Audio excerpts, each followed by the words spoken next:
Okay, we've got a 2012 Nissan Armada Platinum Edition with the air suspension, and we're going to be putting rear shocks on it. Now these are the shocks that are for the air suspension that the air hose hooks to, so that it will have this self-leveling, feature. And I'm going to show you how easy it is to change. Let me get set up.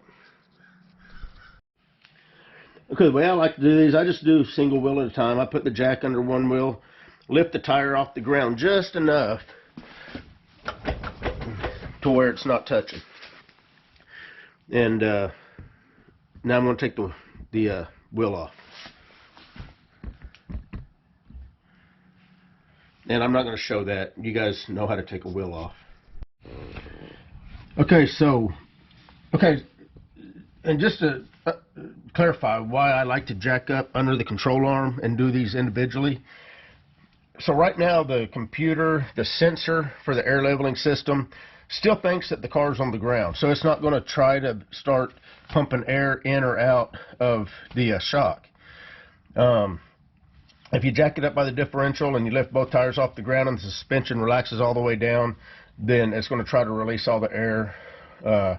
In some cases, the sensor goes so far to the extreme, it actually starts pumping it up. Then when you set it down, the shocks are completely extended. So if you do it by the control arm, the sensor is still under the impression the car is sitting on the ground, the weight's still on the ground, so it's not going to activate. By the manual, you're supposed to exhaust the air suspension using a scan tool. You don't necessarily have to do that. But I wanted to show, so basically all you got one bolt here, 19 millimeter, one bolt here, 19 millimeter. You can take this plastic fender off. I don't think I'm going to need to, but you do have to disconnect the air line. And all you do, I've cleaned this air line up. It had a bunch of dirt and gunk around it, so I've cleaned it up with the brush. And all you do is you push in on this red piece here towards the shock, then you pull out on the airline. So let me see if I can get a shot of that for you. So I'm going to tug out on the airline, but I'm going to push in on this red deal, and then it'll pull right out of there. It's got like little barbs in there that whenever there's no pressure on this, they actually clamp around the tube there. So I'm going to go ahead, I'm going to use my air ratchet on this, but the first thing I'm going to do is I'm going to use this little breaker bar. It's not really a breaker bar, it's a ratchet, but I'm going to see if I can break these loose to start with.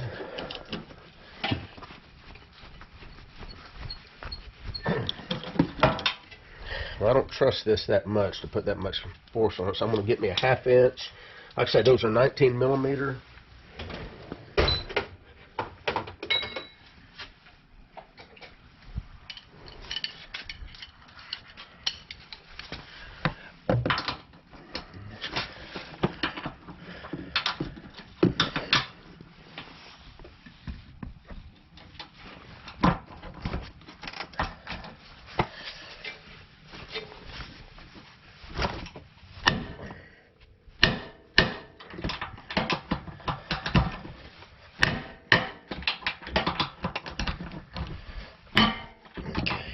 Ratchet should knock those loose.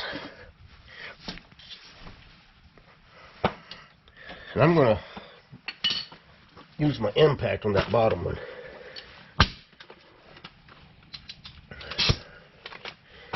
Figure I got it available, so why not, right?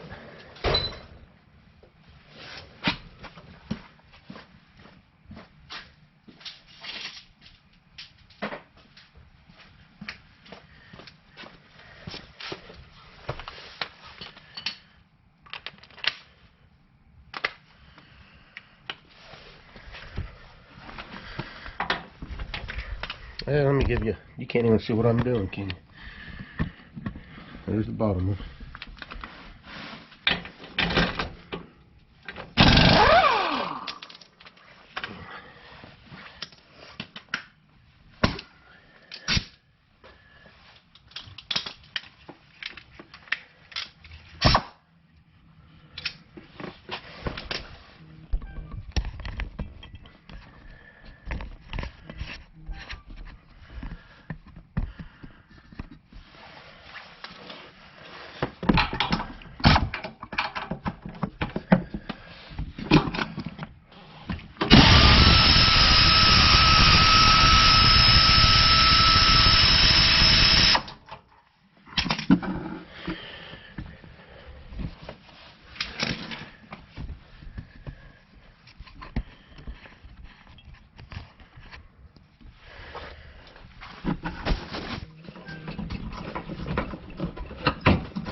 this.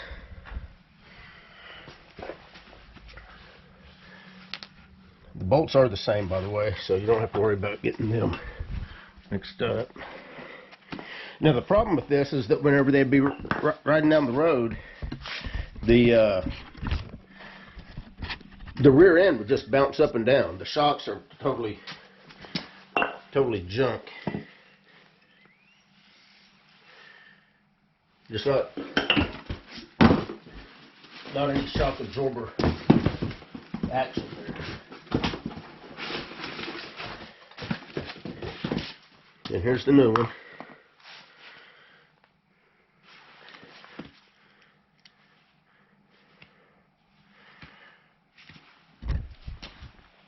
These are aftermarket, they're not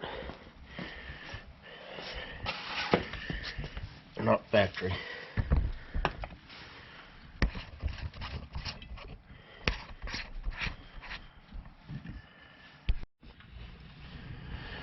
Okay, so I'm going to compress this just a little bit, see if it'll stay compressed.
And that's how easy that is.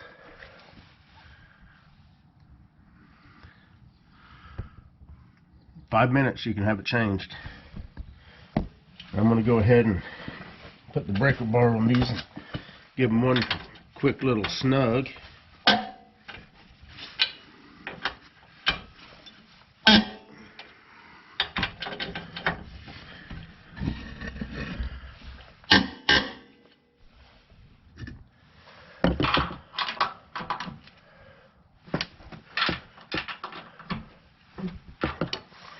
Okay, we're done on this side. So there you have it. Now they have working suspension again. You guys take care.